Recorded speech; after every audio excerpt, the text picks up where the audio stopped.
কৃষ্ণ কৃষ্ণ হরে হরে হরে রাম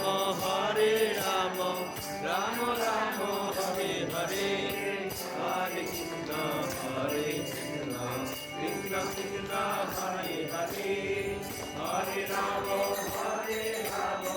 রাম রাম কৃষ্ণ কৃষ্ণ হরে হরে হরে রাম রাম রাম রাম হরে হরে হরে কৃষ্ণ কৃষ্ণ কৃষ্ণ হরে হরে হরে রাম হরে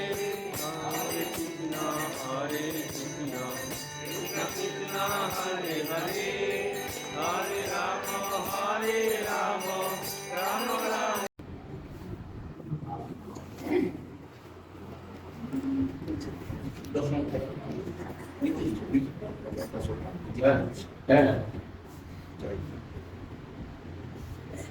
শ্লোক নম্বর 15, অধ্যায় নম্বর 10, বিভূতি যোগ, শ্লোক নম্বর 15।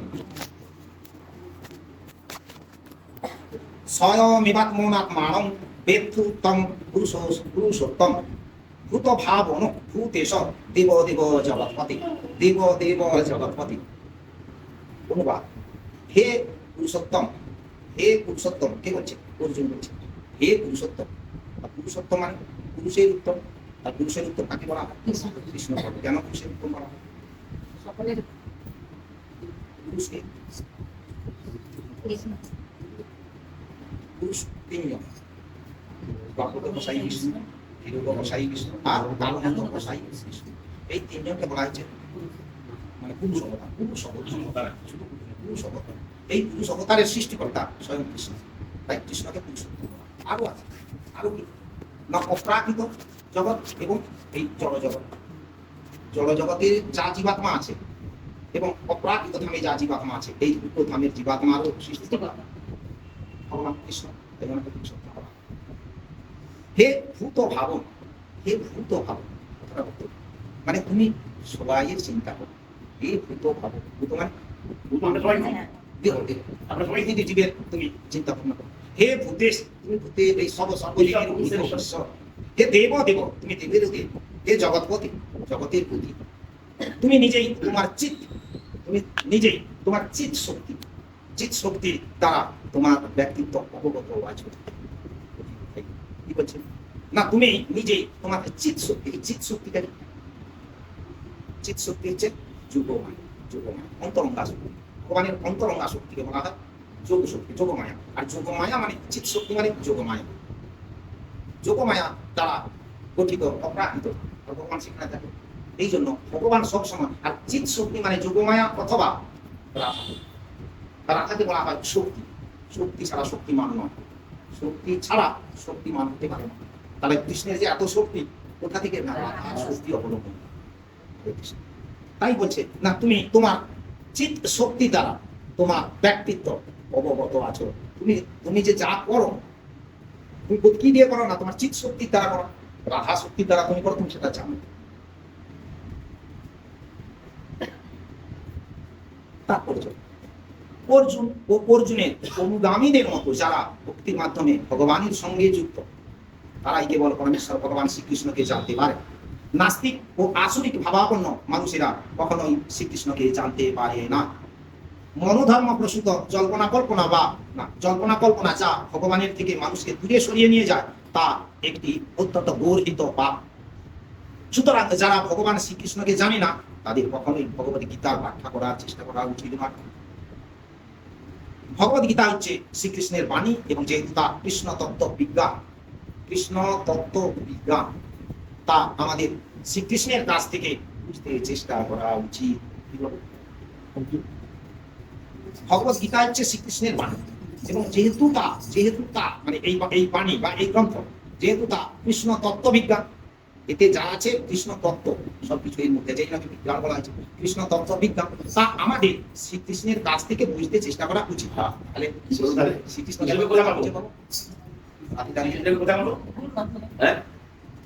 এইটাই এই গ্রন্থের মধ্যে আছে।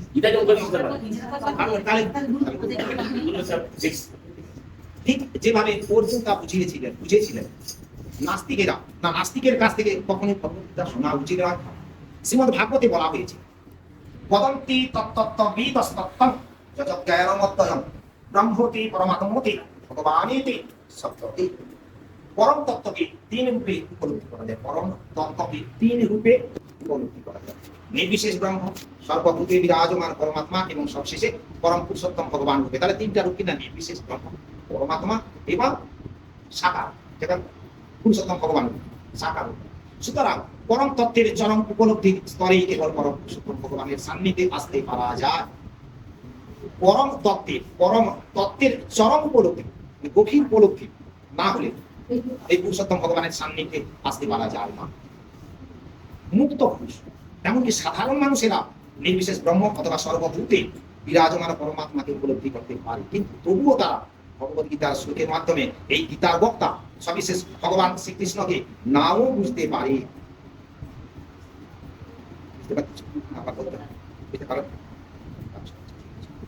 নির্বিশেষবাদীরা কখনো কখনো শ্রীকৃষ্ণকে ভগবান বলে স্বীকার করেন অথবা তার প্রামাণিকতা স্বীকার করেন। নির্বিশেষ আর সবিশেষ, এই নির্বিশেষ আর সবিশেষটা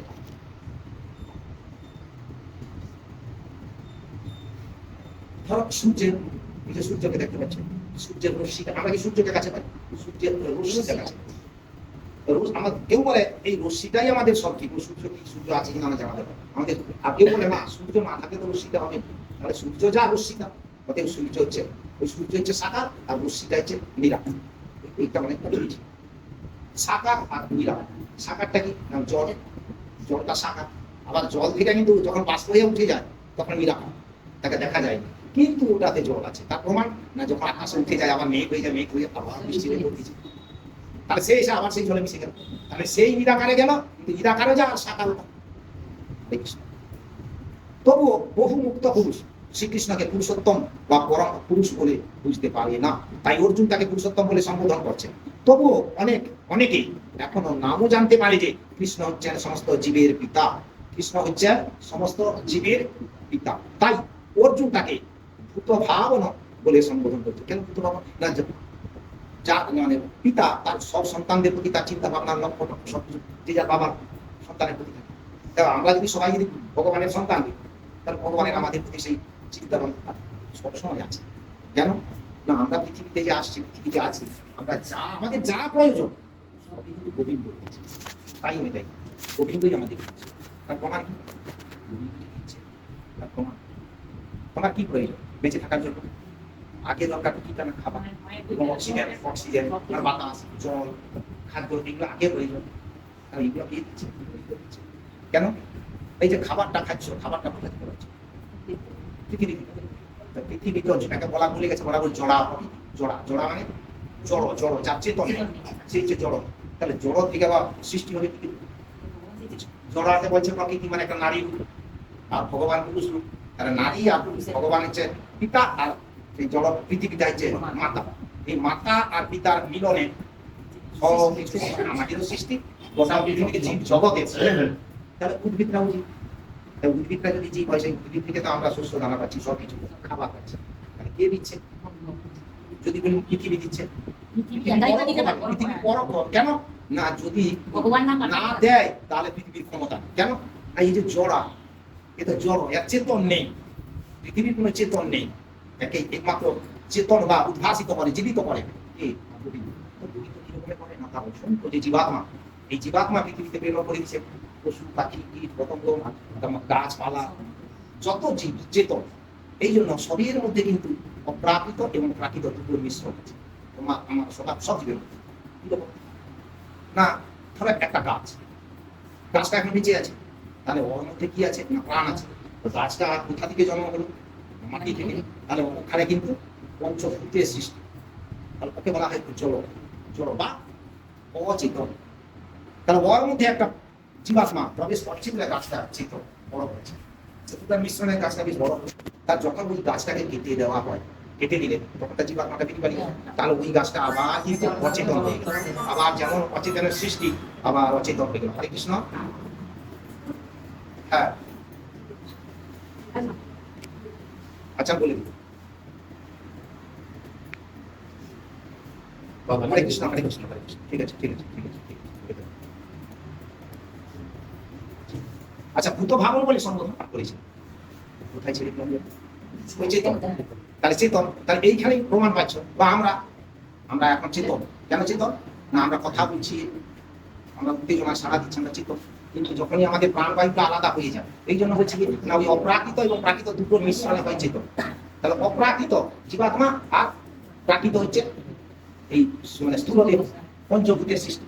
এই স্থূল দেহ তার স্থূল দেহের জায়গায় রয়ে যায়, এ কোনোদিন অপ্রাকৃত ধামে যায়। এখানেই সৃষ্টি, আবার এখানে আবার এর মধ্যে এসে আর প্রবেশ করে কি না জীবাত্মা। এই জন্য বলা হয় কি না জীবাত্মার ক্ষেত্র কি, জীবাত্মার ক্ষেত্র হলো একটি দেহ।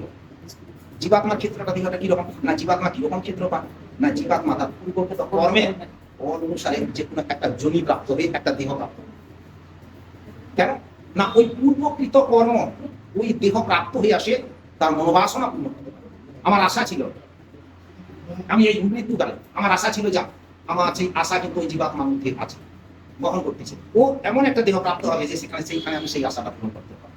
আমার ইচ্ছা ছিল আমি খুব মাংস খাবো, এটা খাবো ওটা খাবো, এই সময় মৃত্যু কি হয়ে গেল। তাহলে গোবিন্দ বলছে তাহলে ওই জায়গায় আমার মতো কুকুর ছাগল ওই শিয়াল গিয়ে জন্ম হবে, তাহলে তোমার মনোবাসনা ওইখানে পূর্ণ হবে, আর সেরকম দেহটি সে পেয়ে যাবে। যে যেমন আশা করবে সে তেমন দেহটা প্রাপ্ত হয়ে যাবে। এই জন্য বলছে যে জীবাত্মার ক্ষেত্র হচ্ছে স্থূল দেহ, আর এই ওই যে ক্ষেত্র আর ক্ষেত্রজ্ঞ, ক্ষেত্রজ্ঞটা কি না ওই জীবাত্মা একমাত্র এই তার মানে তার ক্ষেত্রে মানে ওই জীবাত্মা তার ক্ষেত্রের মানে, কিন্তু পরমাত্মা সর্বক্ষেত্রের মানে, সর্বক্ষেত্রের জ্ঞাতা। তার মানে জীবাত্মা হচ্ছে যে যার স্থূল দেহের মানে ক্ষেত্রে ক্ষেত্র, আর পরমাত্মা সব দেহের ক্ষেত্র। এবারে হলো কি না ওই জীবাত্মার ক্ষেত্র হলো দেহ, তাহলে দেহের ক্ষেত্র কি সর্বদেহের ক্ষেত্র। যে যার জীবাত্মার একটি করে ক্ষেত্র, প্রতিটি দেহ যে যেই দেহ, তাহলে সর্বদেহের ক্ষেত্র এই পৃথিবী। আমরা যাই বলি এই পৃথিবী সব সবাই, তাহলে সবাইয়ের ক্ষেত্র হলো পৃথিবী, আর যে যার ব্যক্তিগত ক্ষেত্র জীবাত্মার ক্ষেত্র হলো দেহ। আর তাকে সর্বজীবের পরম পিতা বলে জানলেও অনেকে তাকে পরম নিয়ন্তা রূপে নামও জানতে পারে, পরম নিয়ন্তা রূপে তাকে নামও জানতে পারে। তাই এখানে তাকে ভূতের অর্থাৎ সর্বভূতের পরম নিয়ন্তা বলে সম্বোধন করা হয়েছে। আর এমনকি কৃষ্ণকে সর্বভূতের পরম নিয়ন্তা বলে জানলেও অনেকে তাকে সমস্ত দেব দেবীর উৎস বলে নামও জানতে পারে। মানে একটার পর একটা বের করে দিয়েছে। বলছে যে সব যে দেবদেবী আমরা ভাবি যে দেবদেবীরা যত দেবদেবী আছে ওরা কি না ওরা যা বলবে যা দিবে আমরা পেয়ে যাবো, কিন্তু এখানে বলছে না আমরাও যা আর দেবদেবী।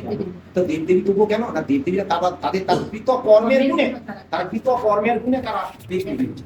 আর আমরা আমাদের খুব সুন্দর কর্মের জন্য এই পৃথিবীতে পড়ে আছি, দুষ্কর্মের জন্য আমরা পৃথিবীতে পড়ে আছি। তাহলে ওই দেবতাও ভগবানের নিয়ন্ত্রণাধীন আর আমরাও নিয়ন্ত্রণাধীন সবাই। তাই দেবতার পূজা করলে দেবদেবী পূজা করলে দেবদেবীও আমাদের নিজের ইচ্ছা মতো কোনোদিন কিছুই দিতে পারে। সেই গোবিন্দের পারমিশন ছাড়া দেবদেবীরাও দিতে পারে। তাই বলছে যে একজনের পূজা করো তাহলে তুমি সবই জানো। তাই তাকে এখানে দেবদেব অর্থাৎ সমস্ত দেবতাদের আরাধ্য দেবতা বলে জানলেও অনেকে তাকে সমস্ত জগতের প্রতিরূপে নাও জানতে পারেন।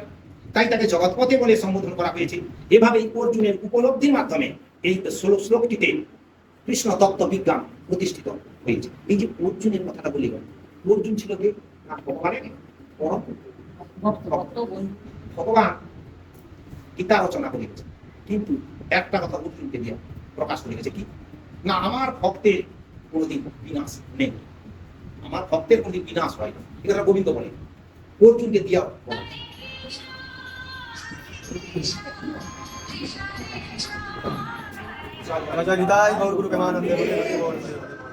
কেন অর্জুনকে দিয়ে বলাই না? ভগবান বলছে আমার দিকে আমার ভক্ত। অর্জুনকে কেন বলাই না? অর্জুন তার ভক্ত।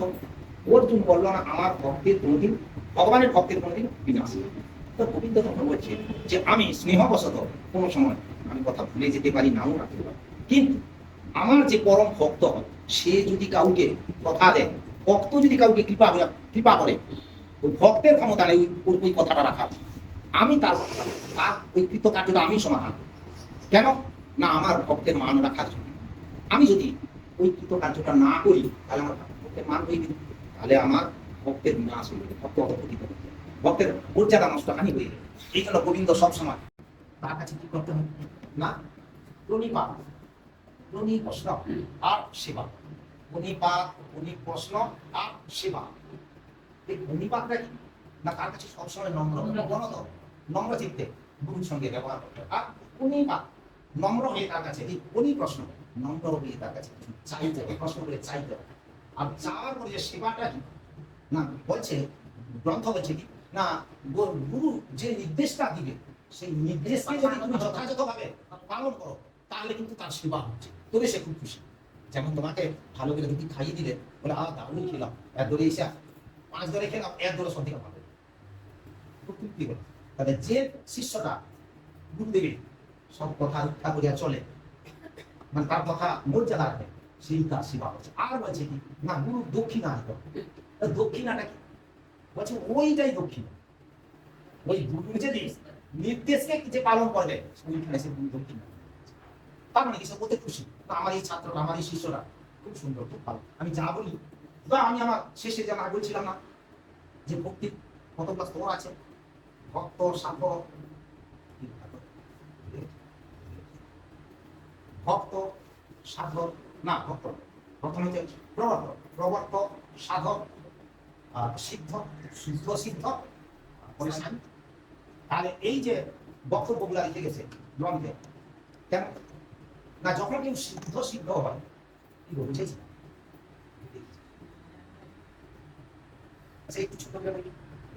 তার প্রথম যখন কেউ ভক্তি পথে অগ্রসর হয় তখন সে হয় না প্রবর্তক, মানে আমি ছিলাম মায়া ধরে বাঁধা ছিলাম, আমি এখন ওখান থেকে এই পথে দিয়ে এলাম, তাহলে আমি এই পাশে আইলাম, আমি এখন প্রবর্তক বা প্রবর্তন, আমি শুরু করলাম ভক্তি পথে অগ্রসর হওয়ার জন্য আমি মনস্থ করলাম, এটা বলা হয় প্রবর্তন বা প্রবর্তন। প্রবর্তন এখন বস্তুর ক্ষেত্রে একটা মন্দির তৈরি করা শুরু করলো, ওটা বলা হয় প্রবর্তন।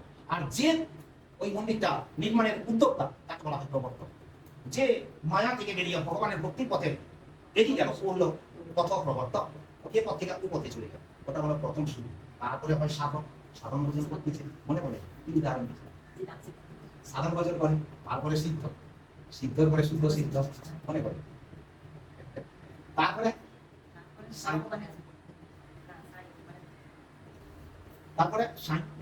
সাইটা কখন হয়, আচ্ছা যখন মানে একটা এক্সাম্পল দিয়ে বুঝাচ্ছি, মানে সহজে তো বুঝতে সবাই পারবে, যেমন একটা তুলনা দিই, মায়েরা সবাই তো ডাল রান্না করে, যখন ডালটা রান্না করতে মনস্থ করো তার যত উপকরণ লাগে দিয়া তো আপনাকে ডালটা রান্না করা শুরু করতে হবে, তাহলে ওইটার নাম হলো প্রবর্তন, মানে আমি শুরু করলাম। তারপরে যখন ডাল হচ্ছে, ডালগুলা জলের কাটে, এরপর ফের খাচ্ছে, উচ্চ করছে, ওইটার নাম হলো সাধক। তুমিও সেই রকম গোবিন্দের নাম করতেছ, প্রতিবার মধ্যে উচ্চ করছো গোবিন্দের নামে।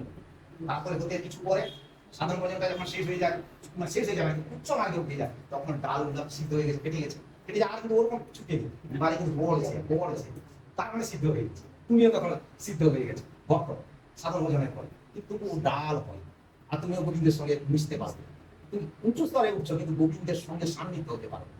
তো ডালটাও সিদ্ধ হয়েছে কিন্তু জলের সঙ্গে মিশতে পারে, ওকে যখন একটা কিছু দিয়ে ঘেঁটে দেয় তখন কিন্তু ডাল করে দিলে, ডালে আর জলে তখন মিশে গেল, আর তুমিও তখন কি হলো না শুদ্ধ সিদ্ধ হয়ে, ওই সিদ্ধ থেকে শুদ্ধ সিদ্ধ হয়ে গেল। কখন না তুমি যখন গোবিন্দের সঙ্গে মিশে একাকার হয়ে গেল, তখন তুমি শুদ্ধ সিদ্ধ হয়ে গেল, তখনই হলো সেই গুরুদেব, তখন সেই ব্যক্তি হয় গুরুদেব, আচার্য হয় তিনি। এবার আচার্য কি চায়, আমি যা এটাকে পাব, যদি কেন কোনো বিদ্যা গোবিন্দই কৃপা, যাকে যাই দেব সবই গোবিন্দের কৃপা, তোমাকে অর্থ দিচ্ছে ও গোবিন্দের কৃপা, তো অর্থকে সদ্ব্যবহার, তুমি সদ্ব্যবহার না করিয়া ওই একটু আগে 2 বছর পাঠ করছিল যে যদি অর্থকে নিজের স্ত্রী, ছেলে পুলে, সংসারে আত্মীয়, বন্ধু বান্ধব সবাই প্রতি যদি না সে তার পরিবেশন করে, সেবা করে, সব যদি জমা রেখে যায়, সে জীবন সে বেঁচে দিল অমৃতের সঙ্গে, ওই অর্থের কোনো মূল্য নেই, আর ওই অর্থ সঙ্গে যাবে, সব ব্যাপারে লাগাও, ও তোমার সঙ্গে বাবা পরে জীবনে তুমি আবার অর্থ পাবে। অতএব তুমি গোবিন্দ তোমাকে দিল, তুমি গোবিন্দ সান্নিধ্য হয়ে গেছে, তোমাকে অনেক কিছু জ্ঞান বুদ্ধি দিচ্ছে, তুমি বলেন বাবা কি যাবে অত কষ্ট করে যে আমাকে বিকার শুনিয়া লাভ আমার ঘরে তোমার না, গোবিন্দ বলছে আমি তোমাকে দিচ্ছি তোমাকে প্রচার করার জন্য, তোমাকে রেখে দেওয়ার জন্য, কষ্ট হলে তোমাকে যে প্রচার তোমাকে দিতে হবে সবাইকে, নইলে তোমাকে বিচি কেন, প্রভু গান জানে, উনি যদি এসে না পরিবেশন করে সবাইকে যদি না শোনা, বাঁকাও যদি শিখি যায়, ছাত্র তুলে যায়, তাহলে এই জীবনটা ওনার নাম করবে, যে আমি একজন গুরুদেব নাম করে কাউকে স্কুলে যেতে হবে, অনেক কষ্ট করে শিষ্য স্কুলে যেতে হবে। স্বার্থ ওইখানে বলছে মানে স্বার্থ ত্যাগ করে বলছে।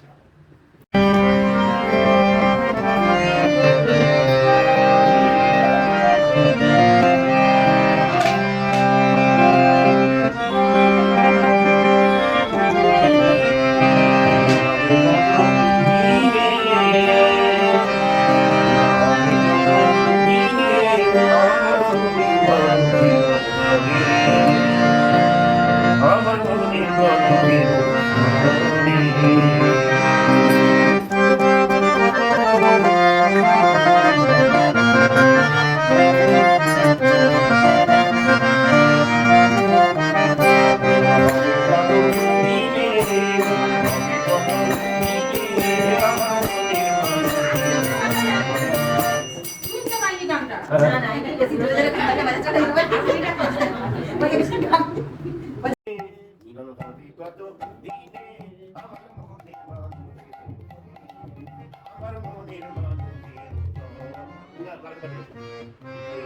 কত দিনে মিলন হবে কত দিনে আমার মনের মানুষের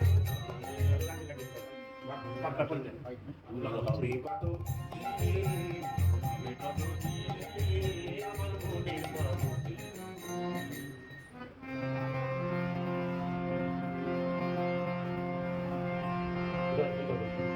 এটা তো স্টাইলিশ আছে স্টাইলিশ আছে ছাপাটা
তারে ধরি ধরি মনে করি করতে গেলে আর পেলে না দেখেছি রুসা করে রুসা করে মনের মানুষ কাটাবো না দেখেছি রুসা করে মনের মানুষ কাটাবো না আমি ধরি ধরতে গেলে আর পেলে না ওটাকে ধরি মনে ধরতে গেলে আর পেলে না দেখেছি রুসা করে মনের মানুষ কাটাবো না দেখেছি রুসা করে মনের মানুষ কাটাবো না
Mira,